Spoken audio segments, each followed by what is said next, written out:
హరే కృష్ణ. భగవద్గీత 7వ అధ్యాయం జ్ఞాన విజ్ఞాన యోగం 11వ శ్లోకం. బలం బలవతాచాహం కామరాగ వివర్జితం ధర్మా విరుద్ధో భూతేషు కామోస్మి భరతర్షభ.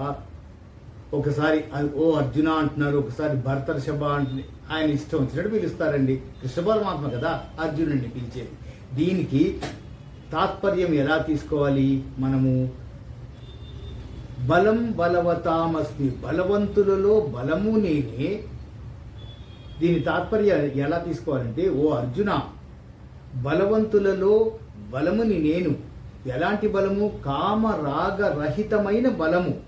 అలాగే సమస్త ప్రాణులయందు ధర్మానికి విరుద్ధం కాని, అంటే శాస్త్రానుకూలమైన ధర్మం అని మనం అర్థం చేసుకోవాలి. అది కూడా ఒక కామము అనే రూపంలో నేను మీ అందే ఉన్నాను. ఇక్కడ కామము అంటే పెడర్థాలు తీసుకోవడానికి లేదండి, అంత గొప్పగా ఉంటుంది అని చెప్పడం. అది నిజానికి 2 రకాల బలాలు ఉన్నాయండి. అవి ధార్మిక శక్తి, ఇంకొకటి అధార్మిక శక్తి. అధార్మిక శక్తి వల్ల సమకూడిన బలము హిరణ్యకశిపుడు లేదా రావణాసురుడు, ఈ రాక్షసులకి ఉండేది అధార్మిక శక్తి, ఆ అధార్మిక బలం అనుకోండి. అదే ధార్మిక బలము మనకి మన దేవుళ్ళు అంటాం కదా, రాముడు, హనుమంతుడు, వీరికి ఉన్నది ధార్మిక శక్తి. ఆ ధార్మిక శక్తి ముందు అధార్మిక శక్తి పనిచేయదండి. ఎందుకంటే ఎప్పుడైనా నిజమే కదా గెలిచేది, స్వార్థం ఉన్న చోట గెలుపు ఉండదు. అది ఈ శ్లోకం ద్వారా చాలా గొప్పగా వివరించారు శ్రీకృష్ణ పరమాత్మ. హరే కృష్ణ. హరే కృష్ణ. భగవద్గీత 7వ అధ్యాయం 7వ అధ్యాయం జ్ఞాన విజ్ఞాన యోగం 12వ శ్లోకం. ఏ చైవ సాత్వికా భావాః రాజసాస్తామసాచ్ఛయే మత్త ఏవేతి తాన్ విద్ధి నత్వహం తేషు తే మయి.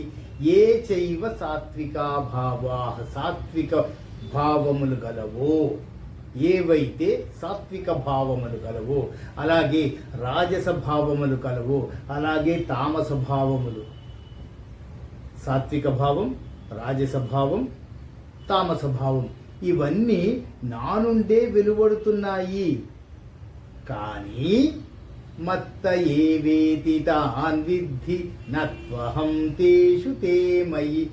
నా నుండి వెలువడుతున్నాయి కానీ అవి కానీ వాటిలో నేను కానీ లేను, నేను త్రిగుణాతీతుడను అంటున్నారు స్వామివారు. ఎంత గొప్పగా ఉంది అంటే దీనికి ఒక ఎగ్జాంపుల్ ద్వారానే చూసుకోవాలి. మనం కొత్త బట్టలు కొనుక్కున్నాం, కుట్టించుకున్నాం, వేసుకున్నాం, చాలా బాగున్నాయని అందరూ మెచ్చుకుంటున్నారు. మనం కూడా ఆనందపడుతున్నాం. బట్టలు నీవి కావు, నేసినది నువ్వు కావు, నీ కోసం ఫిట్టింగ్ చేస్తేనే నీకు ఆ అందం, నీకు ఆ బట్టలు వేసుకోవడం వల్ల కలిగింది, అంతే తప్ప అవేవి మన సొంతం కాదు.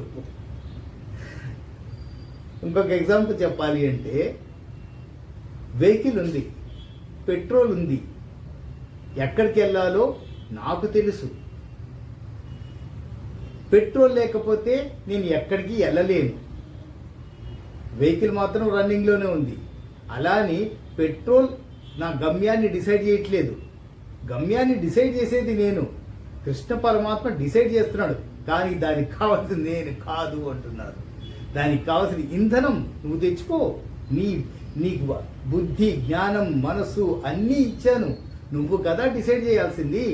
నువ్వు కదా నీ తెలివితేటలతో అన్నీ సంపాదించుకోవాల్సింది.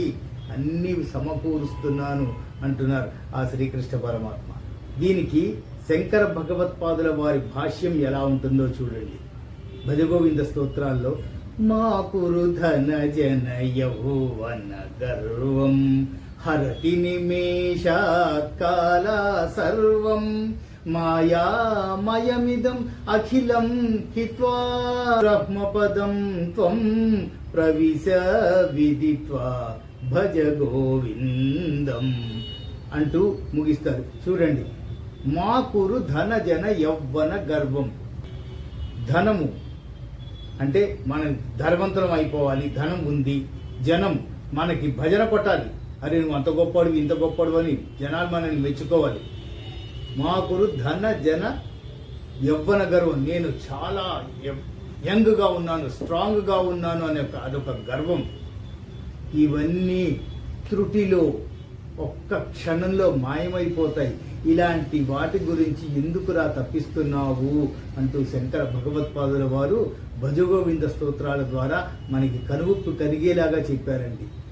ప్రతిసారి అపరా ప్రకృతి వెంట పడుతున్నావు, నాకు అది కావాలి, నాకు ఇది కావాలి, వాడికి అది ఉంది, వీడికి అది ఉంది, ఈర్ష్య ద్వేషాలు, ఒకరిని తొక్కితే కానీ మనం పైకి రాము, ఇవన్నీ అపరా ప్రకృతి. పరాప్రకృతి అనేది ఒకటి ఉంది, అది శ్రీకృష్ణ పరమాత్మని చేరుకోవడము, ఆయనని చేరుకుంటే వచ్చే ఆనందం 100% రియల్. అలాగే అది తిరుగులేనిది, అచంచలమైనది అనే తత్వాన్ని అర్థం చేసుకోలేకపోతున్నారు అంతర భగవత్పాదుల వారు. ఇప్పుడు మనం చెప్పుకున్న శ్లోకానికి రిలేట్ చేసుకోవచ్చు మనం.